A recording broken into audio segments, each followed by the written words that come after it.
সবাই কাঞ্চন ভাইকে প্রচুর ভালোবাসেন। সাকিব খান ফোন করেছিল আমাকে, হিসেবে কাঞ্চন ভাইয়ের কি অবস্থা, পরশুদিন 1.5 মাস যাওয়ার পর ভালো একটা খবর পাওয়া যেতে পারে। এটা স্বয়ং জয় আমাকে বলেছে। এত মৃত্যুর ব্যাপার নিয়ে গুজব ছড়াবেন না। আমরা শিল্পী সমিতি তো এটাকে জানার পরই আমার মাথা খারাপ হয়ে যায়। তারপর রোজিনা আমি আগে জানতাম, 2 সপ্তাহ আগে জানবে, রোজিনা আপু আমাকে বলেছিলেন। বাট রোজিনা আপু বলেছিলেন যে কাঞ্চন ভাই চাচ্ছেন এটা জানাতে মিডিয়াতে। আমি চুপ হয়ে গেলাম, আমি কাউকে বলিনি, আমার সমিতিকে বলিনি। যখন আপনাদের মাধ্যমে দেখলাম যে তারা জানিয়েছে, তখন আমি আমি জরুরি মিটিং কল করে তার জন্য দোয়া, কোরআন থেকে কোরআন পাঠ করলাম, দোয়া মাহফিল আয়োজন করলাম, এবং তারপরে তো সব ওইটাকে আপনারা সবাই টেলিকাস্ট করলেন, সমস্ত বড় বড় টিভি চ্যানেল করলো। পাশাপাশি গত শুক্রবারে আমি আবার শিল্পী সমিতি করেছিল, আমি মসজিদে গিয়ে আবার আমাদের এফডিসির মসজিদে এখানে দোয়া পড়িয়েছি। সবাই কাঞ্চন ভাইকে প্রচুর ভালোবাসেন। সাকিব খান ফোন করেছিল আমাকে, হিসেবে কাঞ্চন ভাইয়ের কি অবস্থা, পরশুদিন। তারপরে আমি ডিটেইল বললাম, দেন সাকিবের যথেষ্ট আবেগ নিয়ে আমাকে প্রশ্ন করলো। ও শুটিং ফার্স্ট ডে কোন নতুন ছবি শুটিং, ছবি শুট ছিল, এসে আমাকে সবাই কাঞ্চন ভাইয়ের কি অবস্থা, আমি ডিটেইল বললাম। তো তারপরে সে পরের দিন দেখলাম যে কালকে পোস্ট করেছে, ভেরি গুড। শিল্পী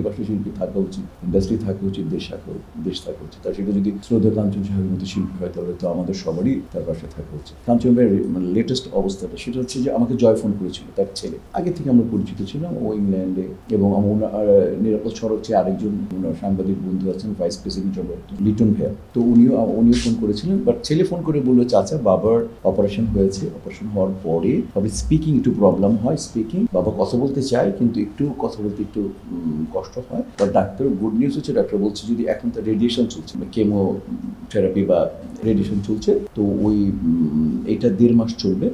ভালো খবর এটা যে ইনশাআল্লাহ 1.5 মাস যাওয়ার পর ভালো একটা খবর পাওয়া যেতে পারে। এটা স্বয়ং জয় আমাকে বলেছে। আর আমি আপনাদের মাধ্যমে একটা কথা বলতে চাই, এর মধ্যে কিছু কি বলবো, গুজব যে কাঞ্চন ভাই মারা গেছেন, এটা সেটা, ও তার আগে আমাকে মেরে ফেলছিল, ওর আগেও আমাকে মেরে ফেলছিল। তো এরকম আমি আপনাদের মধ্যে বিনয়ের সাথে যারা এগুলো কন্টেন্ট বিক্রি করেন, তারা তো আমাদের দেশের মানুষ, তারা নিশ্চয়ই তারা আমাদের মতোই বাঙালি, তারা আমাদের মতো কৃষ্টি কালচারে বড় হয়েছেন। ভাই, হয়তোবা আপনি অনেক মিশর সৌদাগর বা ইলিয়াস কাঞ্চন নাম দিয়ে অনেক ভিউ পেয়ে যাবেন, কিছু টাকা ইনকাম হবে, কিন্তু ভাই আমরা মোরালি খুব উইক হয়ে যাই, এবং আমাদেরকে নিশ্চয়ই আপনারা আমাদেরকে ভালোবাসবেন। আপনাদের ভালোবাসার জন্য আমরা অলমোস্ট জীবনটাই দিয়ে দিয়েছি, ইন্ডাস্ট্রি পুরো জীবনটাই আমরা দিয়ে দিয়েছি। কাঞ্চন সাহেব দিয়েছে, কাঞ্চন সাহেবের মতো আমাদের সিনিয়ররা দিয়েছে, কাঞ্চন ভাই, আমাদের বন্ধু, আমি, অমিত হাসান, ওমর হাসান, এই গ্রুপ। তো ভাই এরকম শুধুমাত্র লাভের জন্য এভাবে করবেন না, নিজের নৈতিকতাকে বেচবেন না, এবং আমরা অনেক বেশি হার্ট হই, এবং আমাদেরকে আর আইনি ব্যবস্থা নিতে বাধ্য করবেন না।